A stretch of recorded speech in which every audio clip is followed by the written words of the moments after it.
Welcome to chapter 27 of Transcripts of a Caucasian Male.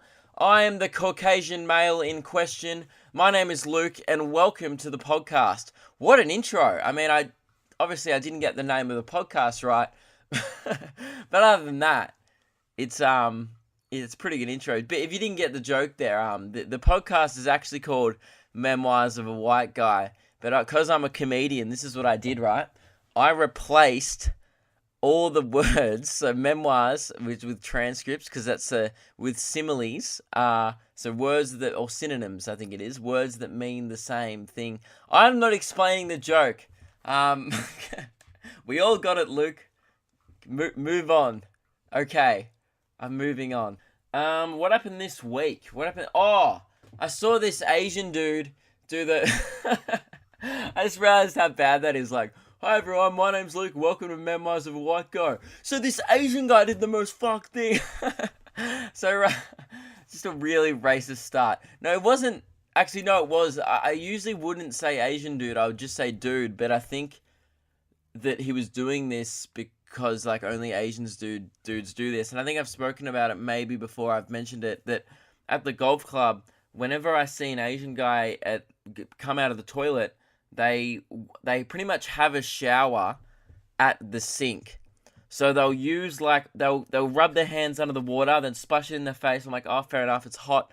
But, like, white people usually end it there. They'll just splash their face and then continue about their day. I think it's probably a good thing. Old Asian men, I don't know if old Asian women do it, I have no idea, because I obviously don't hang out in the girls' toilets, but old Asian men, I think they're just incredibly hygienic, and they wash their face. That's why you never see Asian dudes with pimples, maybe. So he just, like, completely, like, scrubs his face and gets his hand under the soap, scrubs his whole face, like, soaps up his eyebrows. Like, I'm just there taking a piss, and in the mirror, I just see in the reflection this guy just, with his his two index fingers, just rubbing circles in his eyebrows, foaming up these bad boys. And I was like, wow, you're foaming up your brows in front of me. Take me out to dinner first, mate, kind of thing. Like, stop. You know, the arousal, I'm trying to pee. It's hard to pee with a heart on. And this little eyebrow action is really getting me going. So you need to stop fingering your eyebrows in front of me. And I was like, what is this guy doing? And then he starts, like, you know, fingering his nose with soap. And I was like, dude, no one does that. I don't know about, I don't soap my nose, the inside of my nose. That's normal, yeah? Like, to not clean the inside of your nose with, like, shove a bar of soap up there or get a squirty thing and go, like, like, you die if you shot soap up your nose or you cough and vomit. That's what I do. But anyway, he's fingering his nose with soap and he's putting it in his ears. And I was like, wow, this guy's like a hygiene freak. And I was like, okay, if he just stops at his face, that's fine. He didn't stop there. He starts soaping up his arms, and I was like, wow, like, not even washing his hands. And also, he didn't go to the toilet. He's just come into the restroom area just because, like, and I was like, and I'm working here. Like, this is my job. I'm getting paid to watch this guy finger bash his eyebrows with soap. And I was like, what is this dude doing? And then he starts taking off his top. And I just stopped and stared at him because I'm a freak. And and I feel uncomfortable in situations like that. And I was like, I don't know what to do. So I just stopped and stared at him. And then he just started taking off his top and he started, like, washing, just showering in front of the sink. Got soap. Didn't have any shower accessories. I wouldn't have been surprised if he had have pulled out a shower cap, some shampoo, and just started, just washing his hair. Oh, by the way, we have a shower at work. There's a shower 2 meters away from him, but he's gone, nah, I'll just get it done in front of the sink. It'll be over in 2 minutes. And then his mate walks in, and his mate doesn't go, like, if I walked in with one of my mates, just absolutely going to town on their nostrils with soap, and with it out of top on in a public bathroom, I'd be like, what are you doing? Like, there'd be a discussion about it. This guy just came in, and then started doing the same thing, just started going, and, like, that was me, like, motorboating my hands. So he pretty much is motorboating his hands under the sink with hot water going. And I was like, why are these guys such hygiene freaks? And then I started thinking, like, what were they doing out on the golf course to warrant such a thorough face wash? What, like, were they, like, unless they were giving each other rimmies on the 8th hole, I could not think of a reason to like wash your face so thoroughly unless you're like licking and sticking an ear in someone else's butthole. But anyway, this dude had a full shower in front of me, and because immediately, this is what happens when you're a comedian. I was like, oh, this is weird. I'll probably just talk about this in the podcast because this is one of the strangest things I've seen this week. So I wrote down Asian dude shower, right? And then I was like, oh, I should leave because I'm working. But I also wanted to know how the story ended. And I come back in and I kind of left for about 2 minutes. And I was like, oh, I don't want to miss the end. So I came back in pretending I was like looking for something. Like I'd been assigned to go, Luke, go in the toilet and stare at Asian dudes, but washing themselves too thoroughly. So I just went in there. I was like pretending to fuss around and they weren't looking at me. And they were still going like 2 minutes later. And then I was like, how's he going to dry himself? And I was like, don't tell me he's going to use the dryer. Like if he's going to squat under the dryer and just dry his back off. Because he was getting everywhere. Armpits, back. And he had shorts on. So he was washing his legs. And I was like, don't wash your cock. If you wash your cock, well, this is over. I'm gonna tell my boss to come in here and be like, mate, there's some guy washing his cock in under the sink. That's just not on. Like, sinks are for hands. Maybe you have a little face wash. And that's pretty much it. But he already pushed it too far with an armpit and chest wash. And I was like, dude, cock's new level. Cock wash, like, it's like at a car. Pretty much anything that you wouldn't do at a public car wash, don't do in a thing. And if you're cock washing in a car wash, that's funny. That would hurt because car wash things go and like, oh, it would slap it. It'd be like being repeatedly turkey slapped by the foam thing. Anyway, what am I doing? Why am I talking about this? I always end up telling a really innocent story about a dude washing himself and then bringing finger bashing and cock washing. The point is, this dude pretty much had a shower in front of me and I didn't know what to do. So I was like, I'll talk about it in the podcast. And then he dried his self off. I think he was toying up, like you could see him weighing up because I was speaking in Chinese, by the way. You know how like people like, because you don't, mate, I think Chinese and like Vietnamese people and stuff like that and Japanese people, that Asian kind of dialect, I think we always go, oh, they're shouting at each other because they speak really loudly. But I think that's just the way, like I'm assuming that's just the way that they speak because they were speaking really, really loudly to each other and just kind of like yelling. And I was like, maybe they're having an argument. I couldn't understand what they were saying. And then you could tell he was weighing up between the like washing himself under drying himself under the hand dryer, like where you press the button and the hot air shoots out. Or he was like, do I just dry myself with my t-shirt? But I'm like, dude, if you're planning, because you didn't take a piss or go to the toilet, you're clearly planning to have it like a sink shower here. You've gone, I'm going to go into the toilet and wash up and completely shower myself under a sink. Just bring a towel. If you're already going to be that, you're already going to go to that much effort, just why did you forget a towel? Anyway, that was a funny thing that happened. But and then he half dried himself with the towel. Half dried himself with his own t-shirt and then put the t-shirt back on. But you could tell he felt a bit wet. And then I watched him just squat under the thing. And he, like, the way he did it was, like grizzly bears go up against a tree and they rub their backs on it. So he, like, got his back up against the wall. But the thing is at, like nipple height. So he starts doing, like, a squat. You know when you're exercising and you squat, you do a squat hold against a wall where you lean your back up against the wall and then you squat down and hold it there. He was doing one of these ones and then reached back and was trying to find, like he's already squatted, but the machine wasn't on. And then he tried to reach back and hit the go button, like the hot air button to make it work. And he was like reaching around holding this squat. And I'm like, dude, you've got another 15 seconds on this squat. And then he eventually hit the button and it started going. And then he just looked up and I was just staring at him in amazement going, this guy has come in, showered, and then dried himself all with hand washing and drying materials. I was just impressed. And he stares at me while he's holding this squat. And then I think he realized, like, this is a weird thing to do. And then, like, just stopped squatting and then left kind of wet. And then he just walked out to his car. So I'm like, you better be going to fuck this shit out of some chick on a date. Or, like, it better be your 10-year wedding anniversary. Or if you're just going home and having another shower, Don't do it at the golf club. Anyway, that was 10 minutes. Oh my god, I talked about that for 10 whole minutes.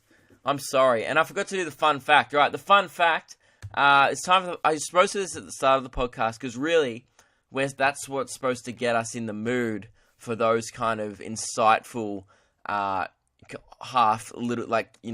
racist stories where I complain about foreign people and their habits. But the fun fact is really we read a fun fact right from the start, and people are starting to message me going, "Hey man, not sure how fun the fun fact is." I just don't think you know what fun is. The people who message me that, they don't know how to have fun, and it's sad. It makes me sad when I read a fun fact to them every goddamn week, and the poor people who send it in, they're not even my fun facts anymore. I get sent in fun facts. These people have bothered to have a bloody good time writing it in, and they've sent it probably laughing at just how much fun we're all going to have reading it out. And then I get hate mail going like, "Hey man, it's actually depressing. I don't know if you know." And I'm like, I don't know if you know what fun is. So yeah, to all those people, maybe just turn off the podcast now, or fast forward it to a minute, and I'll probably be done talking about how fun the fun fact is. Point is, here's the fun fact, and this one was sent in by Alex, and I've got to say is actually one of my favourites. So thank you for the fact, Alex. I'll just get it up now. This week's fun fact is... Oh yeah, sorry, before I do this, last week I just got you all worked up, and I'm sure you're about to... I'm sure there was people who literally stopped what they were doing and were like, "Everyone, we're just going to get ready to have fun," and then I didn't read the facts, so I'm sorry, I boot you all up. Last week, I didn't sound the horn, and I was like, "Sound the horn now," and then I forgot to put in the noise, and I listened to the podcast back a couple of days ago, and there was no noise. I was like, "Sound the fun horn," and I was just like, "Alright, that was the fun horn," and I was like, man. So today I'm probably going to read the fun fact, sound the fun horn, and then just move on with the podcast, but I'll pause the podcast to put in the horn so I don't forget, because that was pretty awkward last week when you all would have went, "Forgot to put in the horn, dickhead." But today, after the fun fact, there will be a horn, because I'm going to stop it. I'm pretty sure, I'm lying, I'm pretty sure it's a bugle noise for the, any horn fans out there. Get horny for horn facts. Okay, so, I don't know. Alright, this is a fun fact from Alex. Vultures' heads are bald so that they can stick their heads up animals' buttholes and eat them from the inside out. That's actually a pretty fun fact. Obviously that's a really fun fact. So thank you very much for Alex, and to avoid the awkwardness of how much fun we're feeling, sound the fun horn. That is the best horn noise. It sounds like I've yelled the fact to like a truck driver 200 meters away, and he's responded to how fun it is by just blowing his horn. Like I yelled through a megaphone or something. Wait, I actually have. Yeah, this is what it sounds like. I've gone, "Oi!" Sorry. "Oi!" Vultures' heads are bald so that they can stick their heads up other animals' buttholes and eat them from the inside out. And some bloke called Darren with his butt crack hanging out's going, "Fuck. Sound the horn." And then he's going, "Dur, dur, dur, dur, dur, dur." That's the best horn noise possible. What a great result. I just googled, I think I just googled fun horn noise, and that was like one of the top 3 results. So thanks, Google, really delivering the goods. All right, what do I want to talk about this week? I've told I don't know why I opened the podcast with a 10-minute story about a dude getting naked in front of me and showering. And then, like, the weird part about that story was I wasn't like, ew, and then walked away. I was like, I want to see how it ends. And I came back and was like, oh, he's still naked. I'm going to talk about this on the podcast, yeah. Anyway, so what did I want to talk about?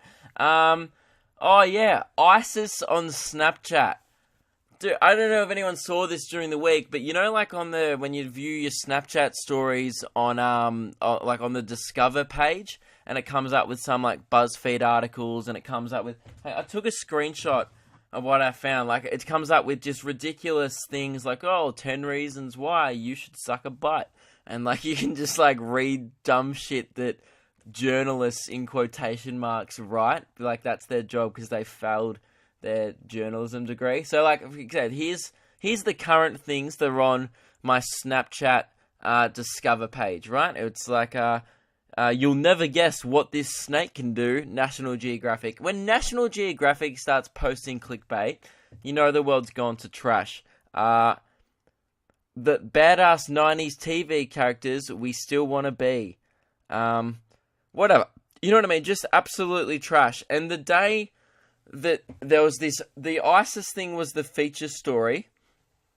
I've got the screenshot here. Okay, so it says, the battle for Marseille, forces close in on ISIS. And I thought it was going to be one of those article type Discover things. So I clicked into it and I was like, I'll start reading about ISIS. No, it was a Snapchat story showing people fleeing from from a town that the ISIS forces had taken over, and people fleeing with a white flag, thinking that they might be shot on their way out by the Western forces or whatever, by the army control, and it was filming them, and this guy was commentating it. Like, his job was to go over there and Snapchat a war, like Snapchat in a war zone, instead of helping people. So he was commenting. He was like, and now the refugees are coming over fleeing, and you'll see they have a white flag there, and that's because they are trying to say that they come in peace. But then he was talking about how, like,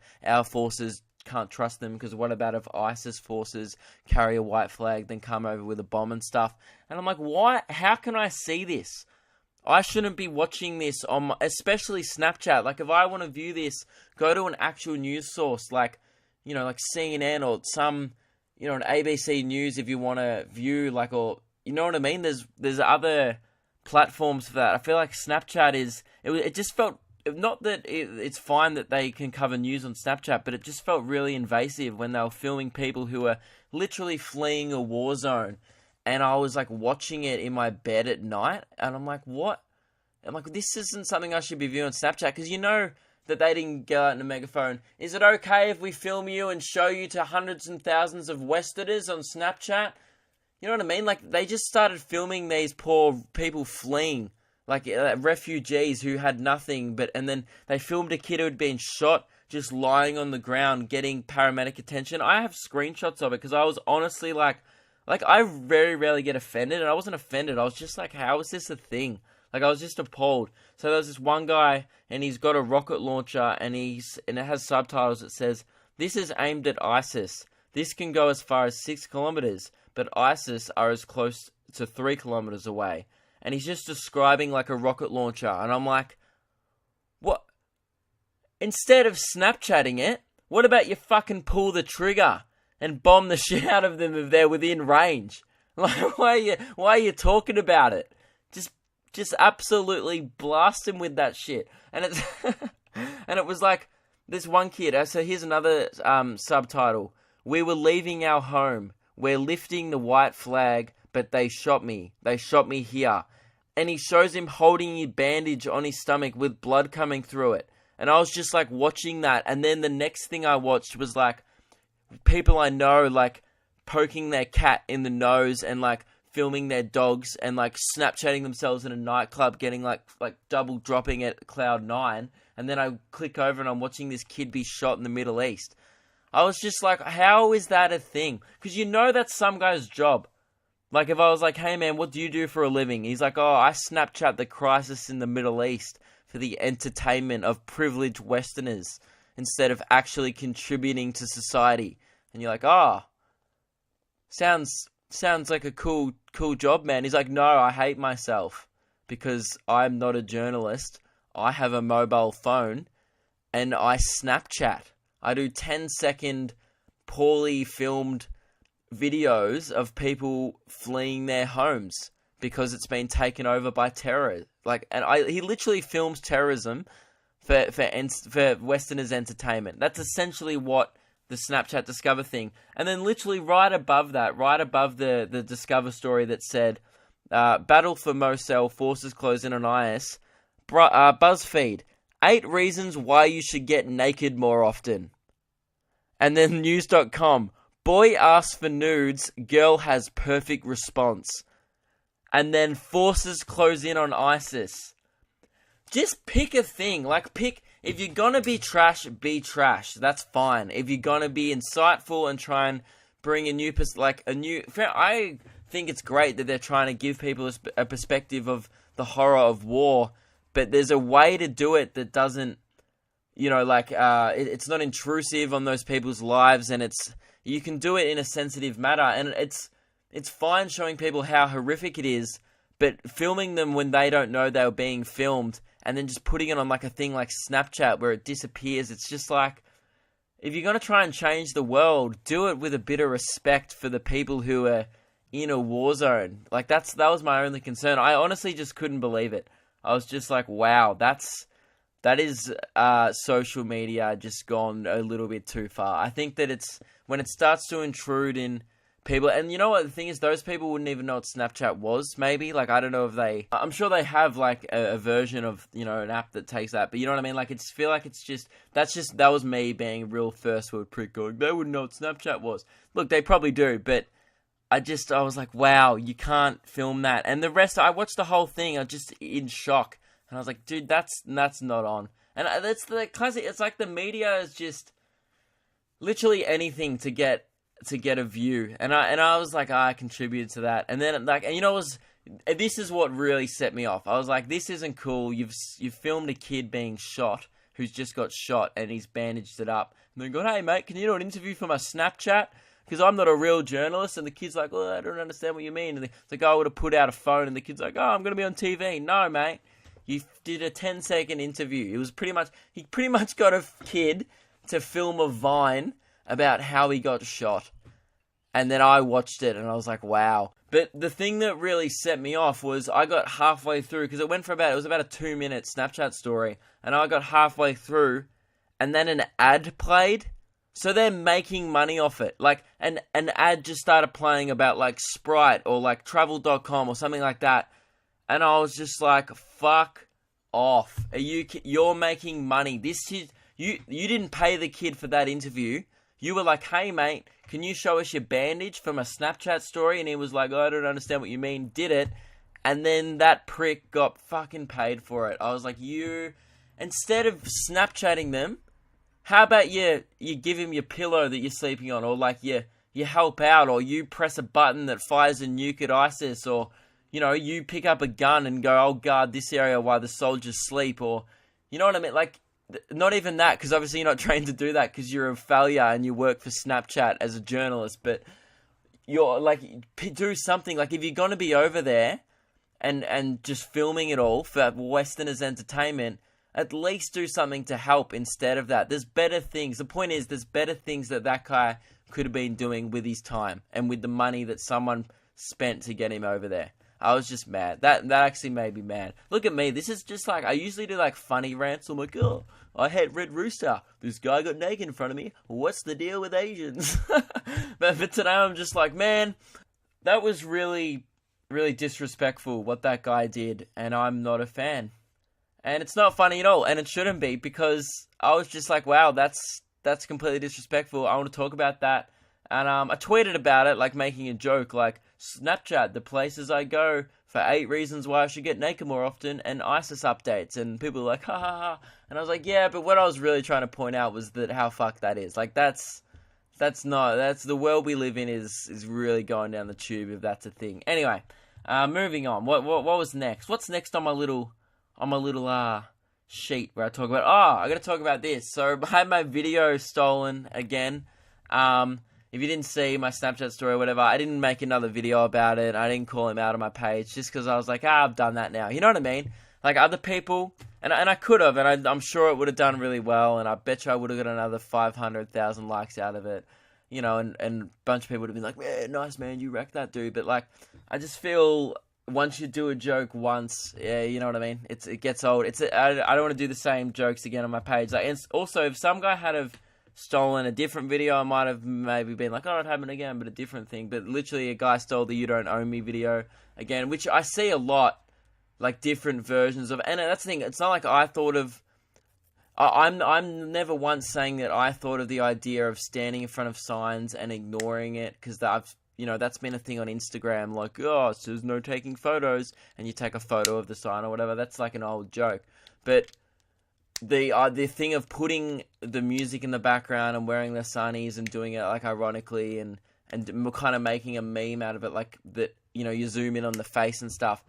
I would go as far as saying that I'd never seen that before, and thus I was like, that would be really funny on my page. I'm like, I would say that the idea of doing that with it is an original concept. And this guy, so Jackson O'Doherty, did his own version of it. That's what he said a few months ago, and he ignored the signs, but he used a different song. And it was just like, I don't know, he used some rap song instead of the "You Don't Own Me" song. And he did the same ones. He did "No Dogs" and stuff, and it was a blatant copy. And I did a video about it, and it got on the front page of Reddit, and it got like 100,000 views. And he messaged me and stuff, and it was a week of content on my page, which is why I was like, it's been done now, I can't do it again. But this new guy called Mr. Beast, I'd never heard of him before this. He has like 750k subs on YouTube, I think. And he made a video called "Hey America, You Don't Owe Me." And I was like, and people, like, I didn't see it because, like, you guys send it to me. Like, within about half an hour, I received about 20 messages, like, either on Instagram, Facebook, Snapchat, or whatever. "This guy stole your video, man. Wreck him, ruin his life, ruin his career." And I was like, okay, let's all ease up. So I watched the video thinking, like, oh, I bet you he used a different song and he's just ignoring signs. Nah, just literally, like, Jackson, honestly, it makes Jackson's video look creative. Now I'm, like, giving Jackson credit. I was like, wow, you had the hindsight to use a different song. You filmed some ones that I hadn't done. Well done. Jackson O'Doherty is an original content creator, because Mr. Beast dude just refilmed it. So the first one, in my very first one, I did no standing, and he had a no standing sign, and instead I sat on a chair.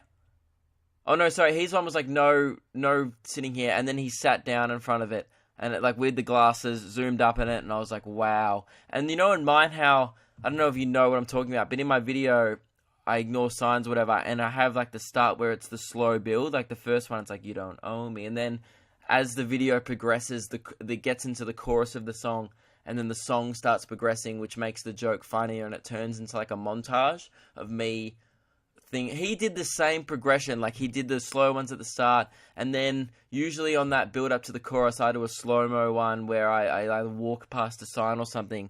And he did, it was really annoying, he did a no U-turn one where he walked around a U-turn sign, and I was going to do that in part 3, because I was going to do one more.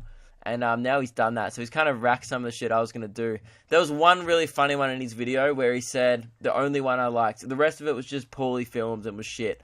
But the one he did was, it was like young readers only, and it was like a kid's book section in a bookstore, and he put 50 Shades of Grey in it. And that's pretty funny. I was like, that's a good joke. But the rest was just trash, and it went for like 2 minutes. Anyway, this isn't the point of the video. This guy completely refilmed and shot my video, and I was like, whatever. Everyone started messaging me about it. I don't really care anymore. He's American, so that doesn't bother me. It bothered me more when the Australian guy did it, just because Australia is such a small place, and there's like 10 to 20 content creators in Australia who are making online stuff. When you see one of them rack an idea within 3 weeks, I was like, wow, that's pretty cheap. But then this bloke just didn't, and then so I was like, whatever. And then I wasn't going to do anything about it, and I did a Snapchat story just laughing at him because he did this one. This dude, like, is a full nerd, right? He looks like 40, and he did he did this one where he parked in a reserved parking. It said reserved for senior citizens only, and he parked in it, and I was like, dude, that's not even rebellious. You look like over 40. That's just where you should park. And then he did other stuff like I make a point in those videos to do shit that is not illegal, like it's a misdemeanor. Like if someone caught me doing it, they'd be like, "Oh, come on, mate, put the trolley back," and I'd be like, "Yeah, sorry, no worries."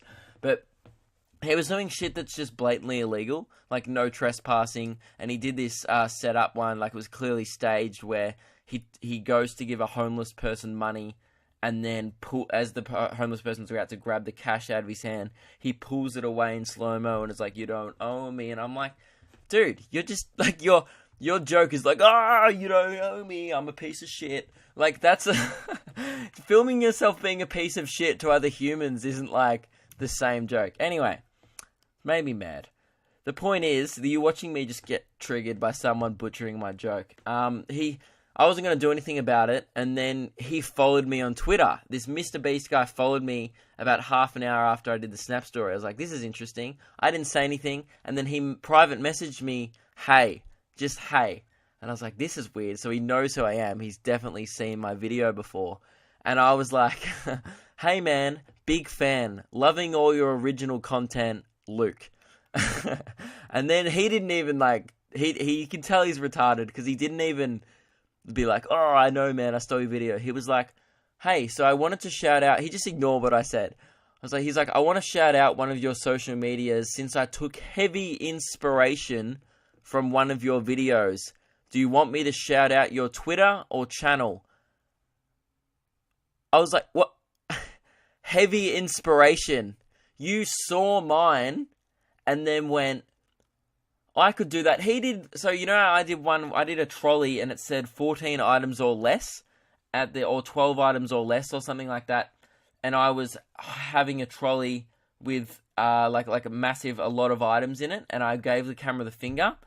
He did it, it was almost identical. Like, he filmed it and it last in the sign, and then he had the trolley full of shit, and then he gave the camera the finger, and then zoomed up on him giving the finger. And I was like, you just reshot it. Like, that's not a heavy inspiration, that's a cover.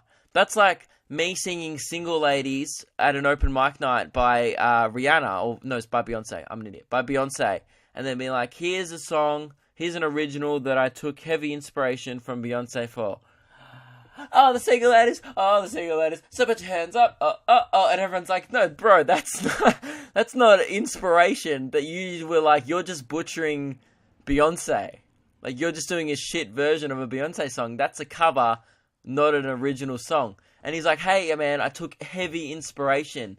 And I think the internet, and with the stealing memes thing, memes are a different ballgame. Like, if someone stole a meme from me, I'd be like, yeah, that's fair enough, it's a meme, whatever. But stealing a video, and it's like, it's stealing content, I feel like is a different thing, but people classify as the same. Like, it's not inspiration, man. Look at what you've done. You've just looked at mine and gone, I'm gonna do that. It's like if channel 7 or whatever were like, hey, we've got a new show called The Project, and they were like, oh, it's a brand new original show, it's starring a journalist, a female host, a comedian, and some other guest. And you'd be like, wow, that's The Project though, that's what they're doing, and you're just doing a bad version.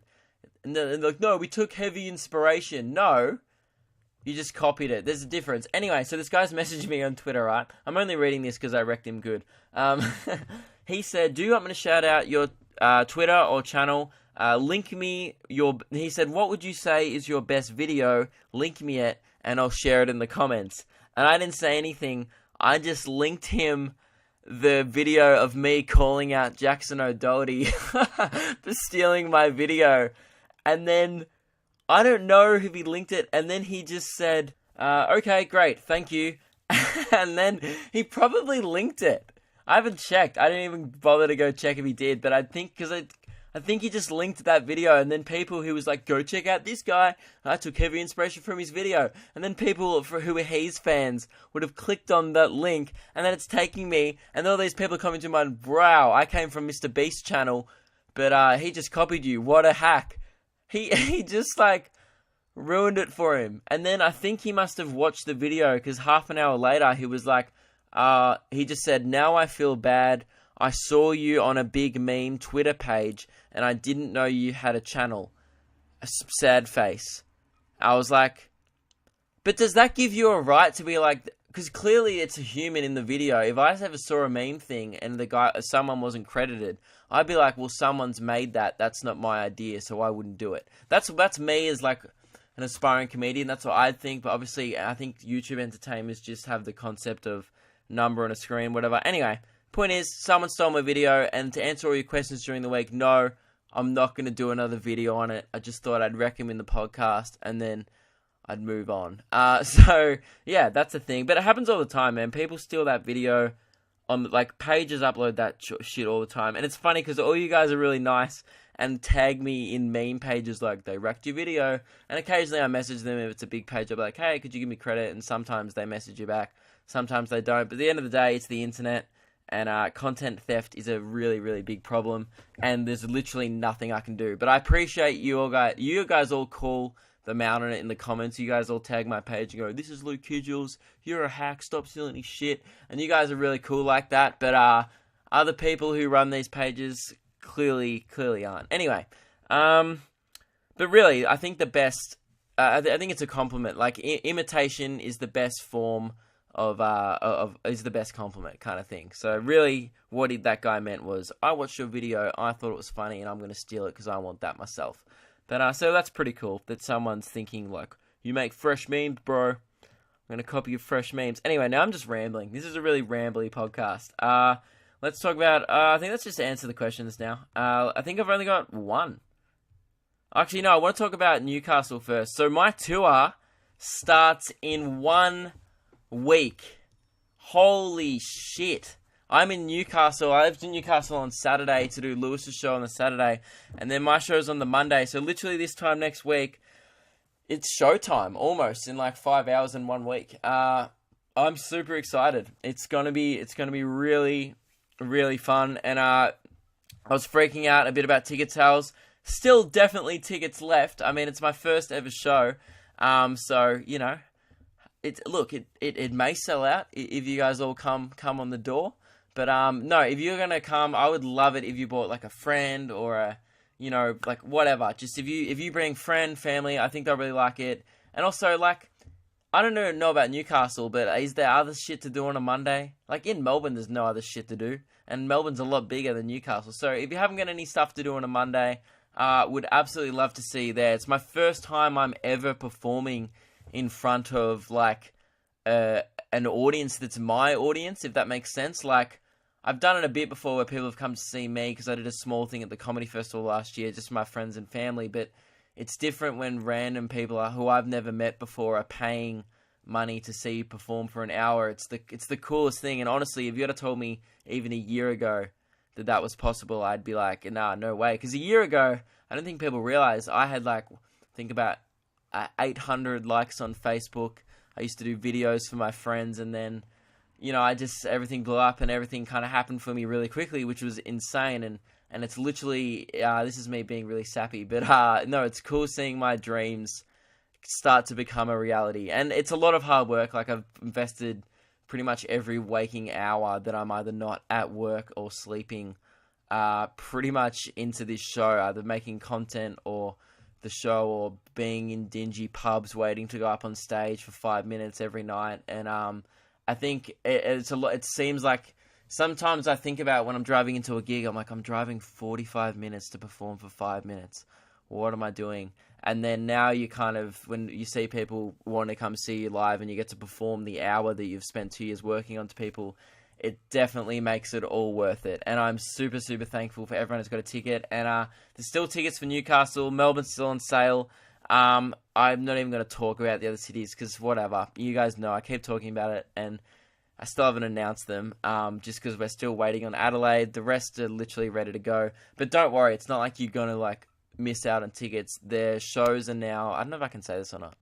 I'll just say it. The shows are going to be in early June now, just because everything got pushed back. That's not my doing. It's because all the other states have their fringe festivals at different times, and it's really hard to book in the venues. You either have to go before. So Lewis's tour is before, so I'm going to be going to Newcastle with him, doing my own show there. Then, you know, I'm doing that tour before Melbourne, and then my tour, you have to wait a month after Melbourne, just because Sydney Comedy Festival's on, blah, blah, blah, and all the venues are taken up. And I really wanted to do all ages shows everywhere I could, so people didn't miss out, because I know there's a few 17-year-old stuff who messaged me going, all my mates from school want to come, is it all ages? So I really wanted to create an opportunity for so no one misses out on my shit.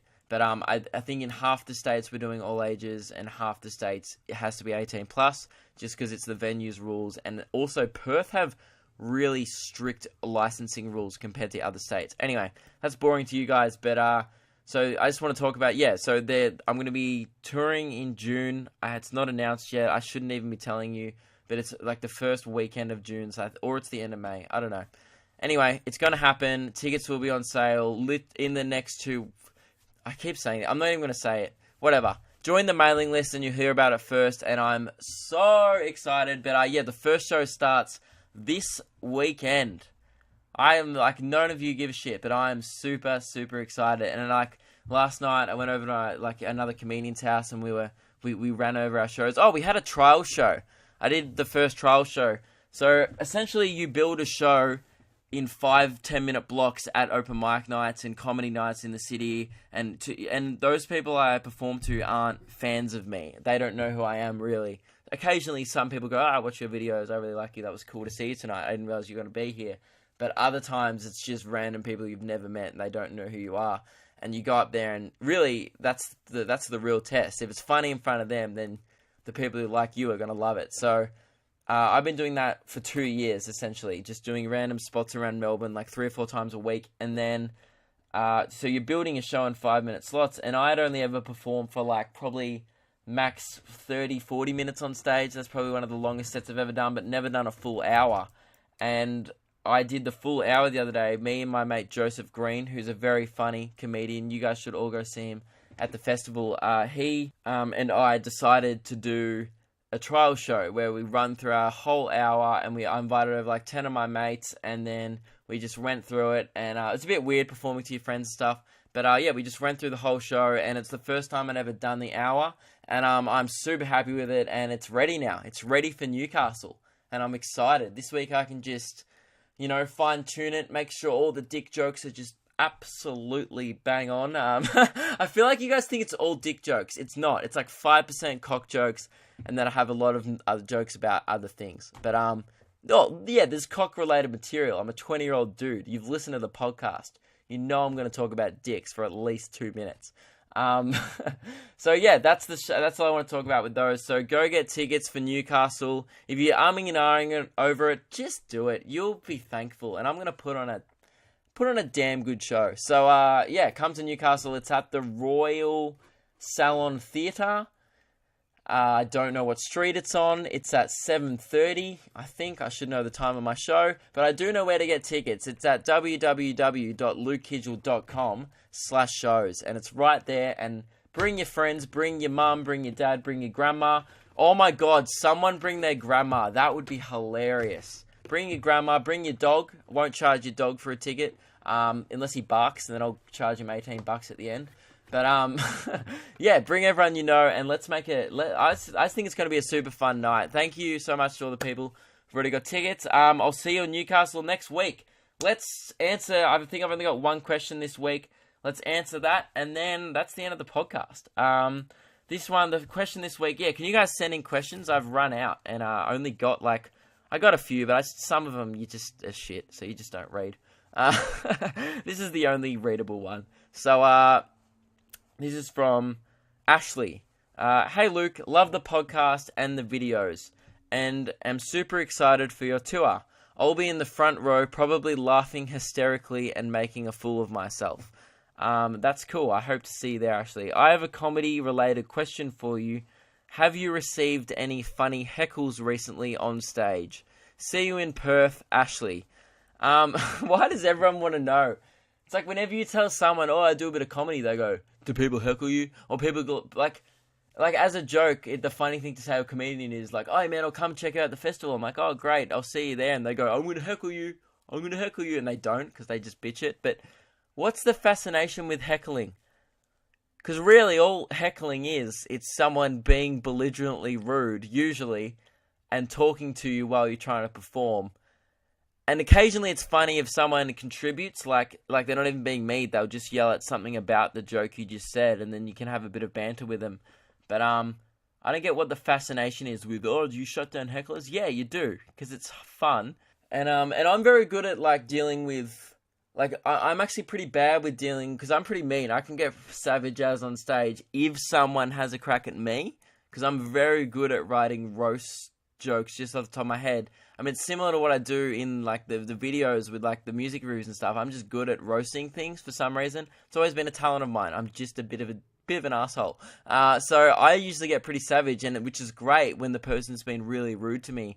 But sometimes someone will just contribute and be like, oh, this and this, and my girlfriend does that too, and I'll start being like mean, and then I was like, wait, this guy wasn't mean, he was just enjoying my joke and wanted to contribute, and he's just a bit drunk, and I start being super mean, and the crowd goes like, oh, why was he being mean? Sometimes I'm not the best at it, but I'm definitely getting better. I used to, actually, that's very old, I used to come across as too savage, but I've since gotten, you know, a lot better at it, and like, I had a weird one the other night. It was just like one of the most confusing heckles of all time on stage. It was just like, I got up and I was about to do this joke, and then he was like, you need to go to the gym, and I don't have any material on going to the gym. I wasn't talking about a gym. I wasn't even talking about that I was skinny. I was just talking about something else, and he was like, the gym, you need to go to it. And I was like, what? And he goes, guys like you. And I was like, what do you, and he can tell you, like, immediately, usually what happens is when someone heckles, they regret it immediately, because all the attention, everyone looks at them, and they go, oh, fuck, all the attention's on me. And I was like, what did you say? And he's like, I'm just saying, like, how do you expect to get laid with a rig like that? Pretty funny heckle. I'm pretty skinny, and he noticed that, and was like, oh, I'm gonna be rude. And yeah, but he kept kind of going on, and that's what you do. I often, like, let them for about 20 seconds just make a fool of themselves so everyone's on your side, and then he was like, well, I'm just trying to say that, like, and because they're not funny. At the end of the day, everyone, I think, thinks that they could go, I could be funny on stage, and then they start talking, they go, oh, shit, it's a bit harder than it looks. So I was, like, up there, and he was like, oh, I'm just saying, like, how do guys like you even get laid? And then he realized that he wasn't being funny anymore. So he's like, no, that's like a genuine question, man. I was like, oh, you're just interrupting me with a question. I'm like, I hadn't opened the floor for questions. And I was like, I want to ask you a question. He's like, yeah. And I'm like, do guys like you get laid? And then he's like, oh yeah, we get laid. And he had like guys like me, I meant tradies. He had he was a real bogan, like fluoro shirt on, just come from work, had his work boots on. I was like, do guys like you get laid? He's like, oh yeah. We fuck heaps of chicks. Guys like me, we're just surrounded by girls. And he was joking, but he's like, can't keep them off me. And I was like, man, you're drinking alone on a Thursday night. Look at that. And I pointed at his beer. I'm like, that's not a vagina. That's a beer. What are you talking about? I'm like, you don't see any other guys like me here, do ya? And he's like, oh, no, it's no other guys like you. I'm like, yeah, that's because we're all out there fucking. Guys like me are out there getting laid, not hanging out drinking alone at comedy nights on a Thursday night, hallucinating vaginas in their beer. You're the deluded one. And then I just kind of... Look, it's hard to recreate a moment that was funny at the time. That's why I don't like when people ask the stand-up questions. But yeah, to answer your question, Ashley... That was one of the funny, weird heckles I've had recently. A guy just accused me of not having sex and not having a lot of girls because guys like me are skinny. So yeah, I just accused him of mistaking his alcoholism with a vagina. And it was pretty funny. It went down pretty well. Everyone laughed at him. And because that's funny. Hallucinating vaginas in your beer. I was pretty happy with that punchline on the spot. And I was like, yeah, this guy's deluded. He's literally seeing a girl instead of a crippling alcohol addiction, which I found amusing. And I think he was like, yeah, shit, I need to stop drinking and get my life together. But I'm sure he went home and cut himself up a bit. But, you know, that's what you get for messing with the skinny boys on stage. We'll wreck you verbally, not physically. That's the thing. Whenever I, like, wreck someone on stage, like, because I'm intellectually...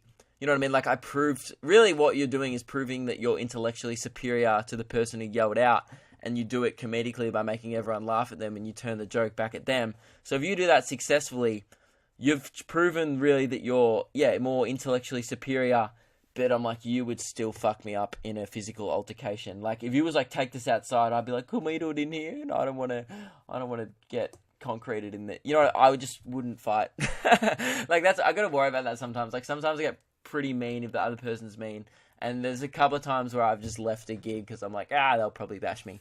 I'm also a smart ass. I'm going to get punched in the face one day. Anyway, that's the end of the podcast. Thank you very much for listening to Transcripts of a Caucasian Male. That's what it was this week.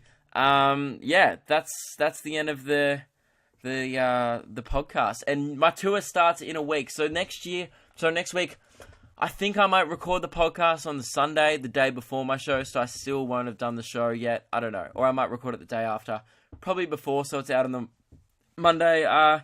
Subscribe on... I said a weird burp then. Subscribe. This, like... I don't pause this shit, okay? I pause this shit to put in horn noises, but I don't pause this shit because I hiccup or drink water. Very unprofessional podcast. Thank you very much for listening. Buy tickets to the show. Subscribe on iTunes. Rate the podcast on iTunes. Do all the shit. You know what to do. You know what I mean? You just send me questions, actually, at luke.kidgell@gmail.com. And send me fun facts. I think I'm out of fun facts. That vulture fun fact of vultures eating animal buttholes was really the last fun fact that I've received. So, yeah. Have a good one, lads and ladettes. See you on tour. Well, I'll speak to you then. But, yeah. I'm just going to end it. Bye.